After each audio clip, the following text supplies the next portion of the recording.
காக்கா ஏன் கருப்பாச்சு? ரொம்ப காலத்துக்கு முன்னாடி காக்கா வெள்ளையா இருந்துச்சாம். அப்ப எல்லா காக்காவும் ரொம்ப தூரமா சூரியன் வரைக்கும் பறந்து போகுமாம்.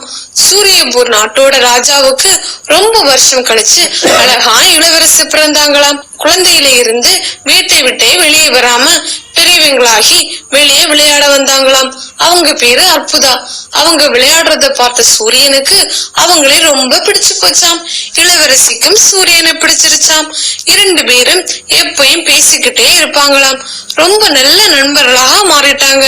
ஒரு நாள் சூரியன் இந்த இளவரசிக்கு பரிசு கொடுக்க நினைச்சுதாம்.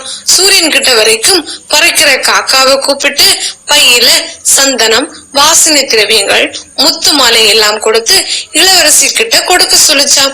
காக்கா அந்த பைய தூக்கிக்கிட்டு இளவரசி இருந்த அரண்மனையை நோக்கி பறந்து போகும் வழியில் திருமண ஊர்வலம் போயிட்டு இருந்துச்சு.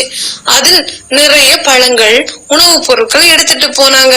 காக்காவுக்கு கொஞ்சம் உணவாச்சும் கிடைக்குமேன்னு ஆசைப்பட்டு பைய ஒரு மரத்துல மாட்டிட்டு திருமண ஊர்வலத்துக்கு போச்சாம். மரத்துக்கு கீழே இருந்த ஒருத்த பைய பார்த்து மரத்துல ஏறி பைக்குள்ள சூரியன் கொடுத்து அனுப்பின எல்லா பொருளையும் பார்த்து சொக்கி போயிட்டானாம். உடனே எல்லாத்தையும் எடுத்துக்கிட்டு மரத்துல இருந்த குப்பை எல்லாம் பையில எடுத்து போட்டுக்கிட்டு கிளம்பிட்டான். காக்கா நல்லா சாப்பிட்டு வந்து பைய எடுத்துக்கிட்டு இளவரசி கிட்ட சூரியன் கொடுத்த பைய கொடுத்துச்சாம். திறந்து பார்த்த இளவரசிக்கு அதிர்ச்சி. இந்த சூரியன் ஏன் இப்படி பண்ணிடுச்சு? என் மேல அன்பே இல்லை, எல்லாம் நடிப்புன்னு சொல்லிட்டு பைய தூக்கி போட்டுச்சாம். மறுநாள் காலை சந்தோஷமா இளவரசிய பார்க்கலாம்னு வந்த சூரியன் அந்த பை கீழே கிடந்ததை பார்த்து ஏதோ தப்பு நடந்திருக்குன்னு புரிஞ்சுச்சாம். பயங்கர கோபம் வந்துடுச்சாம். காக்காவை கோபமா பார்த்த உடனே வெளியா இருந்த காக்கா கருப்பா மாறிடுச்சாம். அதனாலதான் சூரியன் கிட்ட கூட பறக்க முடியாம போச்சாம். கிட்ட இருந்த சூரியனுக்கும் கோபம் வந்து பூமி மேல தூரமா போயிடுச்சாம். நீதி: கொடுக்கும் வேலையை சரியாக செய்தல் வேண்டும்.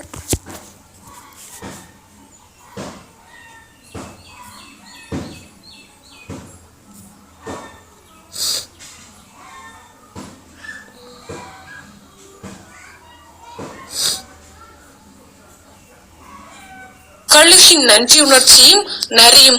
ஒரு நாள் வேடன் ஒருவன் வேட்டையாட சென்றிருந்தான். அவன் விரித்திருந்த வலையில் கழுகு ஒன்று சிக்கி கொண்டது. அந்த கழுகின் சிறகுகளை மட்டும் வெட்டி சங்கிலியால் கட்டி போட்டான். அவ்வழியே சென்ற ஒருவர் கழுகின் மீது இறக்கப்பட்டு வேடனிடம் காசு கொடுத்து அந்த கழுகை வாங்கி தன் வீட்டில் அன்புடன் வளர்த்தார். இறக்கைகள் நன்கு வளர்ந்தது. பின் அதை பறக்க செய்தார். கழுகு பறந்து செல்லும் போது ஒரு முயலை பார்த்தது.